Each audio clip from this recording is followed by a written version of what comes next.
Então, uma das dúvidas que é muito comum em relação à técnica de liberação miofascial seria quando aplicar essa técnica. Então, a literatura ela tem demonstrado que a gente pode utilizar a técnica de liberação miofascial em diferentes vertentes ou em diferentes momentos. Existem, por exemplo, estudos que mostram que a liberação miofascial é interessante, por exemplo, no processo de reabilitação ou para retirar, por exemplo, uma dor, reduzir um quadro álgico. E a gente também tem na literatura artigos sugerindo que a gente pode utilizar, por exemplo, a liberação miofascial para aumentar a flexibilidade, aumentar a amplitude de movimento, acelerar a recuperação entre sessões, reduzir dor muscular de início tardia. Tá? Em relação à performance, existe algumas controvérsias na literatura. Então, existem artigos que sugerem que melhora a performance, como por exemplo a força, o salto vertical, o sprint, por exemplo.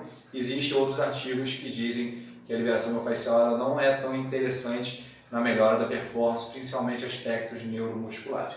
Agora, olha só, quando a gente pensa na aplicação da liberação miofascial, como eu disse, você pode utilizar, por exemplo, em processos de reabilitação. Então, ela tem sido muito utilizada pela fisioterapia para melhorar essa função e também para reduzir dor. E quando a gente traz, por exemplo, para uma sessão de treinamento, a gente poderia utilizar em 3 momentos, seja no aquecimento, seja dentro da própria sessão de treinamento, ou seja após a sessão de treinamento. Quando eu utilizo a liberação miofascial como forma de aquecimento, o meu principal objetivo é aumentar a flexibilidade e a amplitude de movimento para favorecer a mecânica do exercício. Porque isso sim, a literatura tem descrito como uma adaptação extremamente importante da liberação miofascial. Então, quando você pega lá para estudar sobre flexibilidade, por exemplo, e liberação miofascial, os estudos cada vez comprovam mais a eficiência da liberação miofascial para aumentar a flexibilidade e a amplitude de movimento da articulação.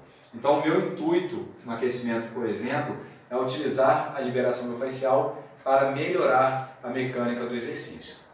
Quando eu utilizo dentro da própria sessão, o meu intuito também é melhorar a flexibilidade e a amplitude de movimento e logo a mecânica do exercício. Só que dentro da sessão de treinamento, eu gosto de utilizar como o tempo de intervalo. Então, vamos supor que você colocou o seu aluno para realizar o agachamento, você percebe que ele precisa melhorar alguns padrões ali de execução e aí você precisa, por exemplo, de uma maior amplitude ou mobilização da articulação do tornozelo. Você pode fazer uma liberação miofascial na face plantar e no tríceps fissural no intervalo entre cada execução, cada série. E com isso você também aumenta a densidade do treinamento. Mas eu também utilizo dentro da sessão de treinamento para aumentar a flexibilidade e a mobilidade articular.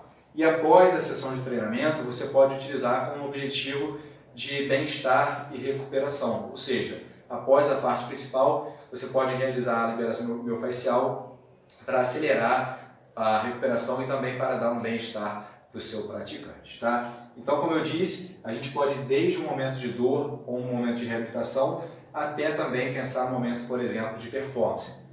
Na literatura, em relação à performance especificamente, ainda não se tem realmente uma comprovação de que melhora a performance, mas, por exemplo, para a flexibilidade e a amplitude de movimento, tem cada vez sido mais descrito que a liberação miofascial é interessante.